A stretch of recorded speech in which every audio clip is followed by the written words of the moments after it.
Important figures in American Nazism. Our first important figure is Mildred Elizabeth Gillars, aka Access Sally. Mildred Gillars was an American broadcaster who was employed by the Nazi Germany to disseminate Axis propaganda during World War II. Once captured after the war in Berlin, Mildred was the first woman to be convicted of treason against the United States. She was born on November 29, 1900, and died on June 25, 1988. Our next figure is Charles E. Coughlin. Charles Coughlin was born on October 25, 1891. Coughlin became a Catholic priest in 1916. In 1930, Charles went on his first broadcast stating economic problems. Coughlin once went on a broadcast and started attacking Jews and said Kristallnacht was justified retaliation for Jews' persecutions of Christians. George Lincoln Rockwell was born on March 9, 1918. He was a well-known American neo-Nazi politician. Rockwell was discharged from the Navy because of his political views. He was a founder of the American Nazi Party, and he was shot and killed doing his laundry in 1967. Our next one is Harold Covington. He was born on September 14, 1953. Harold Covington was a founder of a white separatist group. In 1971, Covington joined the National Socialist White People's Party. He was deported from Rhodesia, which is known as Zimbabwe now, after sending threats to a Jewish congregation in 1976. He died on July 21, 2018. Next is Rocky Joe Suhara. Suhara is an American neo-Nazi who is still currently serving as the chairman of the American Nazi Party. Rocky ran unsuccessfully for public office on several occasions. Suhara's organization has a connection to the American Nazi Party founded by George Lincoln Rockwell. Our next one is Matthias Coel. Coel was an American Marine, neo-Nazi politician, and a writer. Coel joined the National Renaissance Party in 1960. Coel took Rockwell's place as a commander of the National Socialist White People's Party. Our last one is Savitri Devi. Devi was a French-born fascist. She was a spy who served the Axis powers by committing acts of espionage against Allied forces in India. In the next few slides, I'll be showing historical events that show American Nazism before World War II and also that continued after World War II. It's important to realize that neo-Nazis didn't die after the war. They're still around in America today.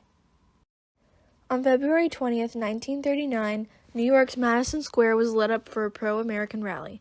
It was chosen in honor of George Washington's birthday, and in the photos shown on this slide, you can see a portrait of George Washington is hung alongside swastika banners and American flags. The rally opened with the Pledge of Allegiance to the American flag. Posters with slogans like "Stop Jewish Domination of Christian America" could be seen. The rally was sponsored by the German-American Bund, which was an organization that was open about its support of Hitler and fascism in Europe. The speeches were deeply anti-Semitic, saying that Jewish refugees were taking their jobs. They demanded a white America and even denounced President Roosevelt. In the 1930s, before the outbreak of World War II, there were Nazi summer camps throughout America. These camps portrayed Nazi sympathizers, with parents giving the Nazi salute and children wearing uniforms with swastikas. At these camps, children were taught how to speak German and sing German songs. Jews were excluded from these summer camps, and anti-Semitism was at its peak in this time period.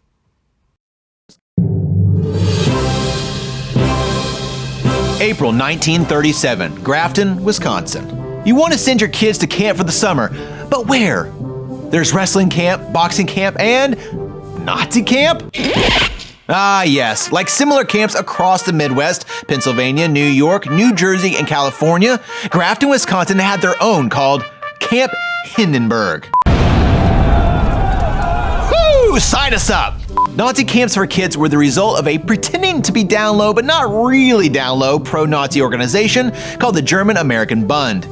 The group's purpose was to spread the positive ideals of German Nazism in America. You know, fascism, anti-Semitism, and javelin. The Bund even believed George Washington was the, quote, first fascist, and often had a painting of him front and center at their rallies. The summer camps, then, were the Bund's attempts at grooming the next generation of Nazi sympathizers. Campers were generally of German descent, male or female, and largely between the ages of 8 and 18. Activities at Nazi summer camp included, but were certainly not limited to, archery, calisthenics, checkers, swimming, tug of war, practice-o-war, and flag raising, all while wearing Nazi uniforms and throwing up crisp Sieg Heils. Now, you're probably wondering, was America really okay with this at the time? And the answer is, no, not really. As tensions between Germany and Europe intensified, so too did the animosity towards Nazi sympathies on American soil.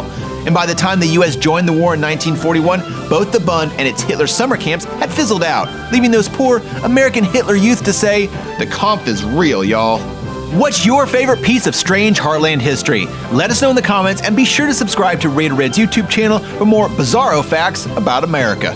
This is Winkler. Listening to the radio was a popular pastime during World War II, and Nazi propaganda wasn't broadcasted to just American soldiers, but to citizens of America as well. There were many famous broadcasters like William Joyce or his radio personality Lord Haw Haw. He was an American-born fascist who used pro-Hitler rants and chastised Jews. After the war, he was eventually caught and hanged for aiding the enemy. In May 1939, 935 German Jews were headed for Cuba and then the United States on a ship called the St. Louis. After arriving at Cuba, they set sail for Miami, Florida. U.S. officials already announced that the ship would not be allowed to land due to strict immigration laws and Americans distrusting Jewish immigrants. The boat was eventually sent back, and the refugees were divided up and sent to European countries. 254 passengers on the St. Louis ended up dying in the Holocaust. In 1960, in Arlington, Virginia, a peaceful protest in the form of a sit-in began for integration. However, these protesters were only to be harassed by police and members of the Arlington-based American Nazi Party. 60 years later, in Williamsport, Pennsylvania, neo-Nazi white supremacists protest intolerance of those of Jewish faith, as well as African Americans and the LGBTQ community. Skinheads used to be the term for working-class youth in London, but now it's more associated with the radical right and neo-Nazis. For example, the Hammerskin Nation is the most violent and organized neo-Nazi group in the United States. They're known for harassing, beating, and murdering minorities. In 1990, 5 members of the Hammerskins were convicted for conspiring to violate the rights of blacks, Hispanics, and Jews. Hitler committed suicide on April 30th, 1945. Hitler didn't think that he won the war and he had nothing else to do. Without Hitler, Germany became less powerful and they became less weaker. And everything went down forever. Cardunes was appointed to be president of Germany. He negotiated with others to preserve the Nazi regime, but none of it worked. It was May 8th, 1945, when Nazi surrendered to the Western Allies and the Soviet Union.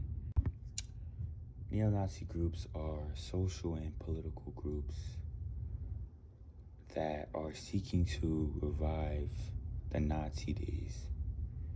These people take part in promoting violence and spreading hatred and attacking minorities that don't fit their liking.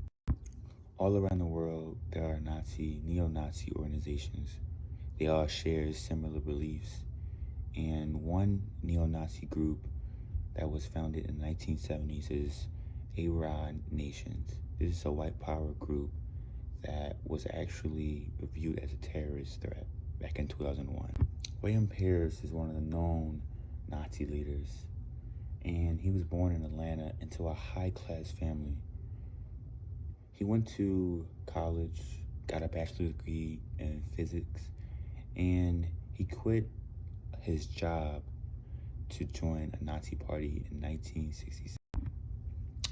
In recent events, a young man named Matthew Krieger, who was 18, was put into jail for acts of terrorism. He was found with a gun and said he would use them to attack minorities along with gays and Muslims with them.